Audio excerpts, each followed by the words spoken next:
During the festive Mass on the third day of Advent, when the chaplains were distributing bread and diluted wine in gilded chalices, the Pope bent down to administer communion. At that moment, he groaned and dropped the vessel containing the body of Christ. The archdeacon's white robes were covered with yellow pus. The liquid flowed directly from under the pontiff's robe, burning his skin and giving off such a stench that the two nearest singers lost consciousness. It was the beginning of the end.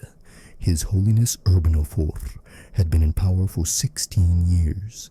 He ascended the throne as a mature man, already showing signs of gout, but he remained strong-willed. His reign was marked not only by the strengthening of canon law, but also by the brutal persecution of sectarians, especially the so-called deniers of the flesh.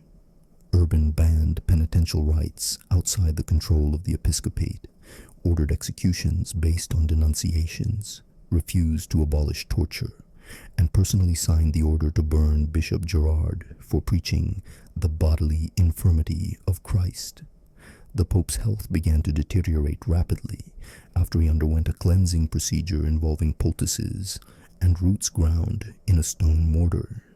Cardinal Valerius's secretary, Lotarius S., wrote in his note of November 2nd, "A hard swelling has formed on the Pope's body, in the lower abdomen on the left side, which is hot to the touch and causes sharp pain when urinating.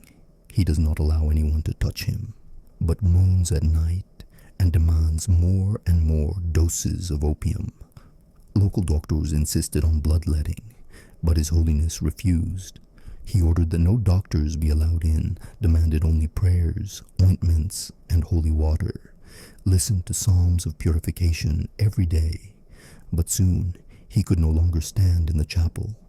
According to the monk Amandus, during the first week of fasting, he defecated without leaving his bed, and other inhabitants of the chambers suffered from these impurities.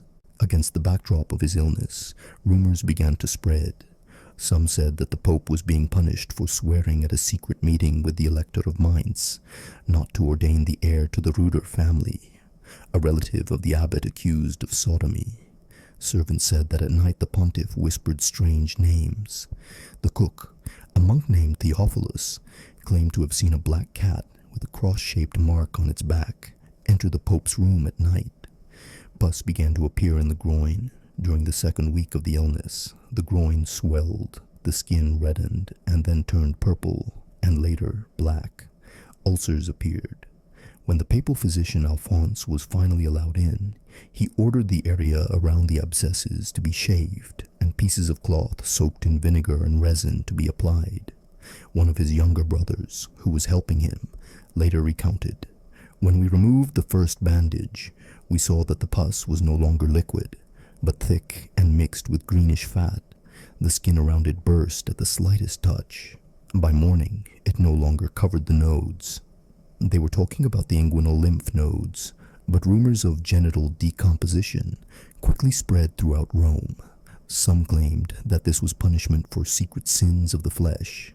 One of the bishops who arrived for a council on the 5th day after the beginning of the fast wrote in his report, "The palace is shrouded in silence. Cloths soaked in myrrh hang on the doors of the Pope's chambers so that the stench cannot be smelled. Of the 4 entrances, only one is left open, and that is only for trusted persons. The cleaners refuse to enter the room without covering their faces with a veil. The Pope's clothes were taken out every day and burned outside the monastery walls. The pontiff himself did not allow anyone to talk about death.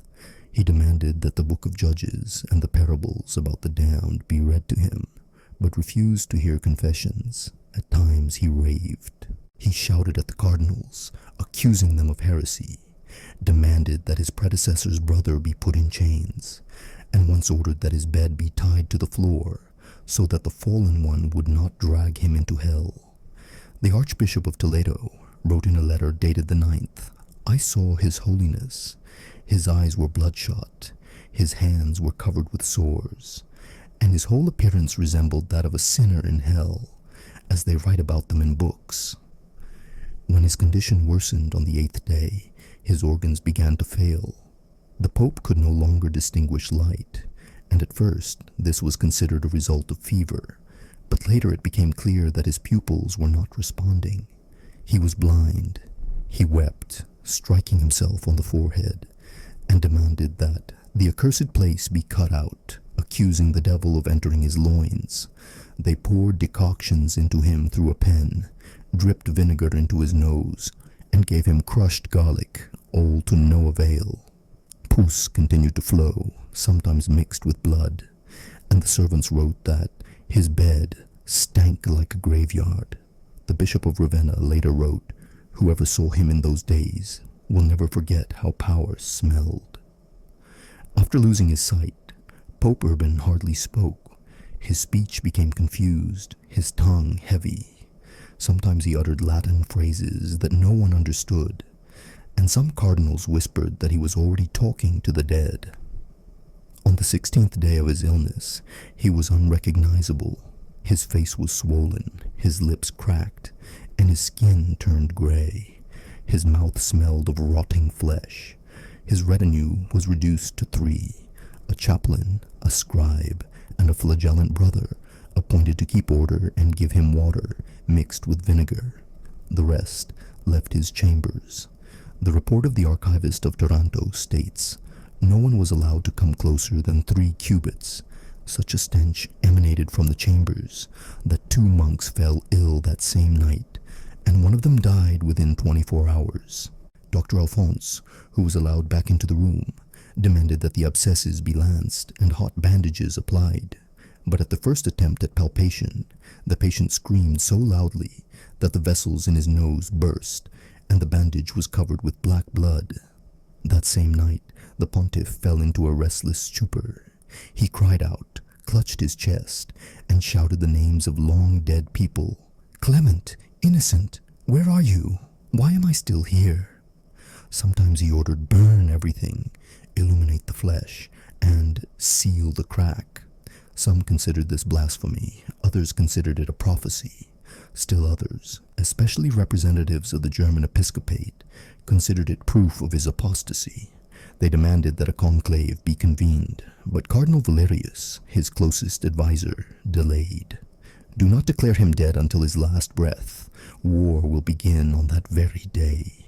His fears were well-founded. France had already sent legates demanding the sanctification of the marriage of their dauphin, and without the papal seal, the union would be null and void. The Holy Roman Empire was preparing for a council on the question of investiture, and everything depended on the signature of the sick man. The scribe Benedict stayed at the bedside at night and took notes. He wrote, "The Pope's body reeks like a rotting carcass. The lower part of his abdomen is black and covered with blisters. His skin is decomposing and sometimes peels off when we try to wash him." One of the monks secretly took a piece of cloth from the pontiff's underwear and tried to give it away as a relic, but was arrested. His testimony was recorded in the minutes. "The Pope is doomed. Neither prayers nor ointments will stop the decay. Death has settled in his groin." Soon, rumors of a curse began to spread. Beggars in Rome shouted that the Pope had gone blind because he had seen something he should not have seen. One of the guards heard the pontiff praying in the middle of the night, asking that the eye of God not look upon his shame. Some were convinced that during Mass, when the pus first flowed, he had seen an angel, and had been blinded not by illness, but by the light of truth. But most said otherwise, that he had been cursed for heresy, and that his body was rotting while he was still alive at the behest of a demon. The Archbishop of Genoa, who arrived at the court on the 19th day of the illness, was allowed in for only a minute. He later wrote in a letter to the Bishop of Padua, "I saw not the Pope, but a rotting vessel.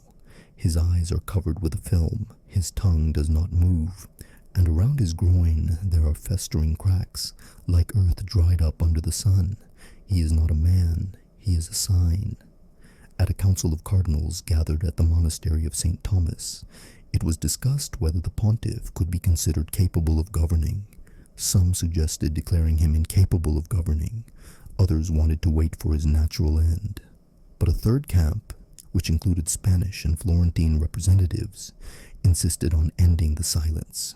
Rome is decaying along with the body of its ruler.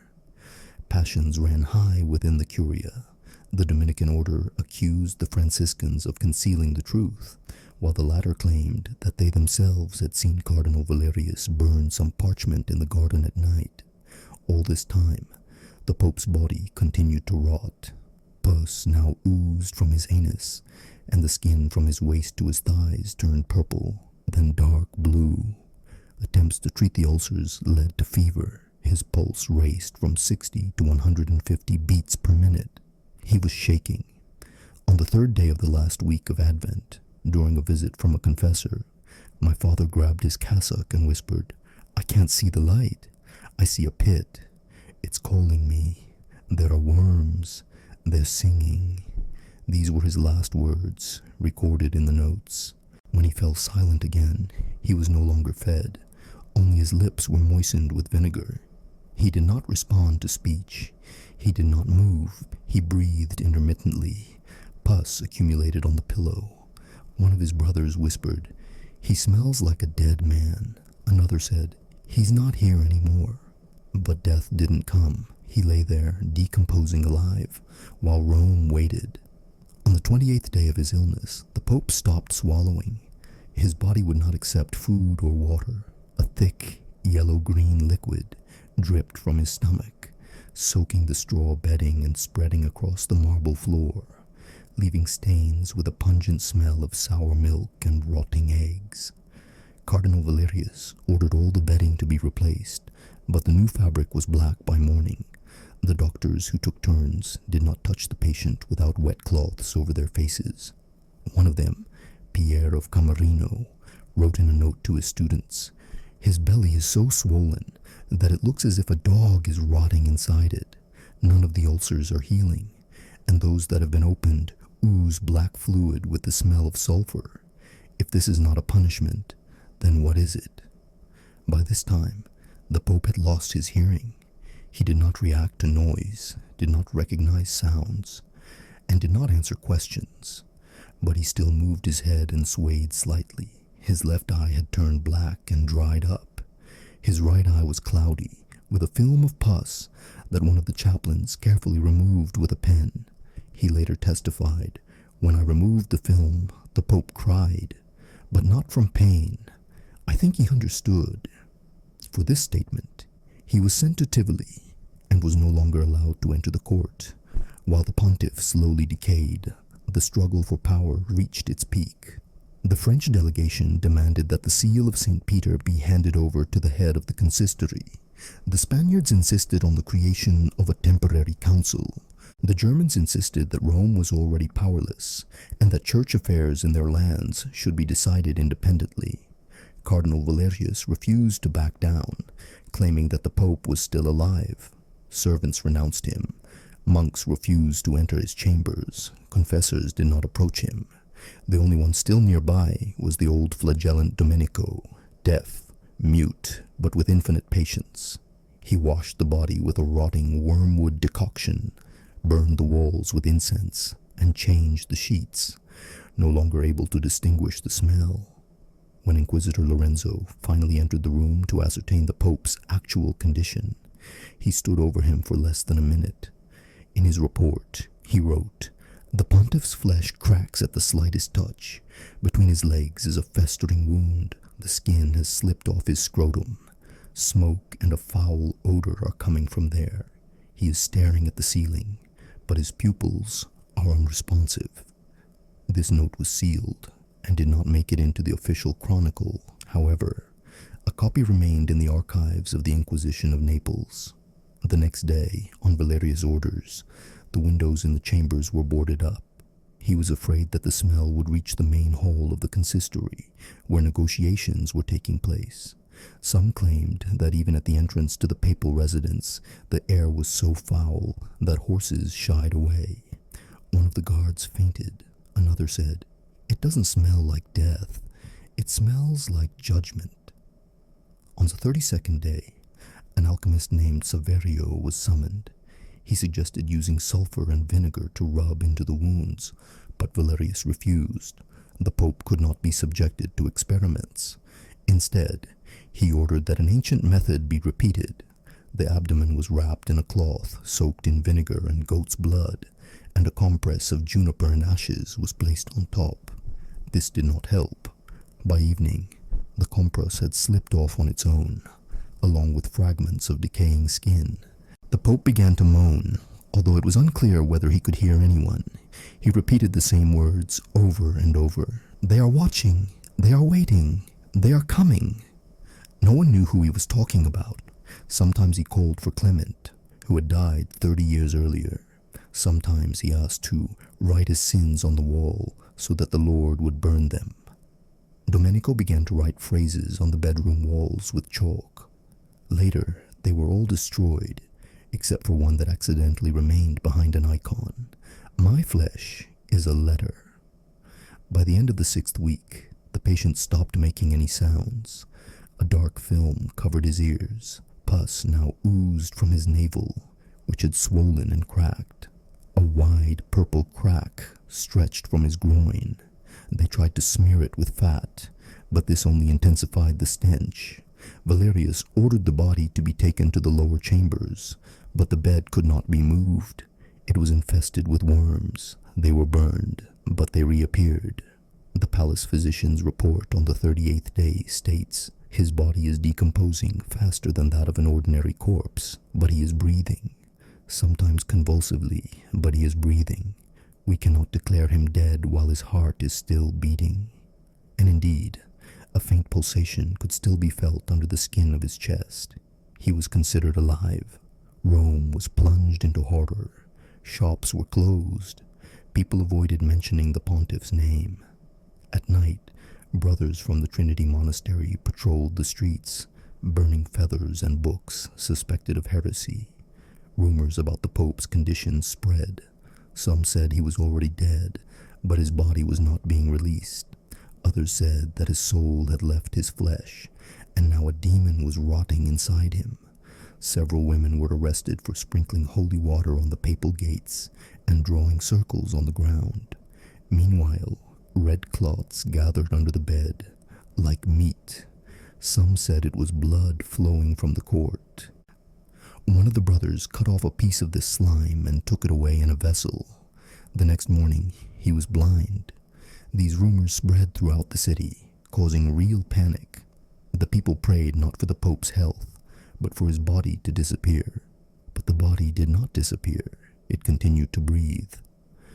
On the 41st day, the Pope's body began to crack along the line of his abdomen. A servant who entered to change the sheets ran out of the room without finishing his prayers. A round hole had opened under the right nipple, and from it spurted mucus, flesh, and pieces of rotting protein. This was recorded by the court physician Matteo. The body is bursting from within. There is movement in the tissues, maggots. The blood is black. It is possible that the internal organs have turned into a putrid mass. On the same day, Valerius forbade the servants to enter without permission. The chambers were sealed, leaving only one person inside, the monk Domenico. The Pope was not dead. He was still breathing. But now it was not air that was coming out of his mouth, but foam, mixed with blood, dripping down his chin. When they tried to turn his head, it cracked. His neck began to disintegrate.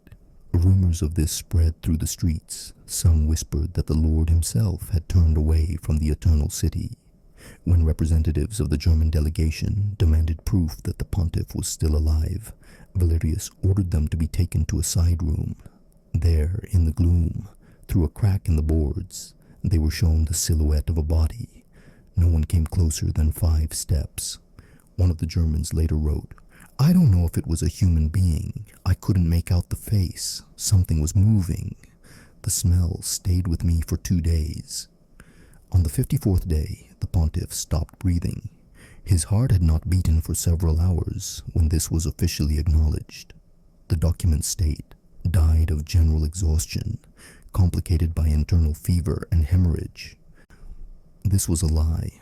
By that time, his flesh was spreading across the bed, covered with ulcers, from which layers of skin were peeling away. His scrotum was missing. Pieces of intestine protruded from his groin. The lower part of his abdomen had turned into a black dent from which a foul-smelling liquid oozed. The problem was this. According to canon law, the Pope's body had to be washed, dressed, and laid out for viewing immediately. But no one agreed to touch him. Cardinal Valerius turned to the alchemist Severio. "You know potions. Figure out how to wash him without touching him." He mixed vinegar with honey, heated it, and poured it over the body through a bronze funnel. The skin came off in shreds. The alchemist fled that same night. He was later found hanged in the river. It was decided to embalm the Pope without an autopsy. This violated the rules, but there was no alternative. An autopsy would have seemed too gruesome. No one wanted to see what was inside. The body was wrapped in 8 layers of cloth, each of which was doused with vinegar, sandalwood, and a strong decoction of pine bark. But the liquid continued to seep through. By morning, a black mass was oozing from the shroud. It was called the Oil of Babylon. The palace was cleaned. All the servants were replaced. The room where the Pope had been kept was walled up. When the carriage carrying the body left the Vatican, the horses refused to move. They were replaced. The shroud covering the body quickly absorbed the blood, despite the layers of wax and linen. By morning, the bandages had begun to tear. Cardinal Valerius made a decision to bury the pontiff without a public farewell. The ceremony was held by 4 people behind closed doors, without singing or sermons. The body was placed in a lead coffin, poured with resin, and sealed. None of those present touched the remains. 3 days later, the Chronicles wrote, "The Pope passed away in purity of spirit." This was met with ridicule. The people already knew. They said, "If pus flows from the groin of God's vicar, then God has turned away from us." The gates of St. Paul's Church were doused with unclean water. Rumors that the body had been cursed spread from market to market. Some claimed that before his death, the Pope had asked to be castrated in order to purify himself. Witnesses to this request disappeared. 2 monks were found in a well. 1 cardinal was found in a rainwater cistern. No signs of violence were found. The church was shaken. The French and Spanish branches demanded that a council be convened. The Germans declared that until a new pope was elected, power would be transferred to the local bishops. Clans within the Vatican began to reshuffle. The old cardinals disappeared.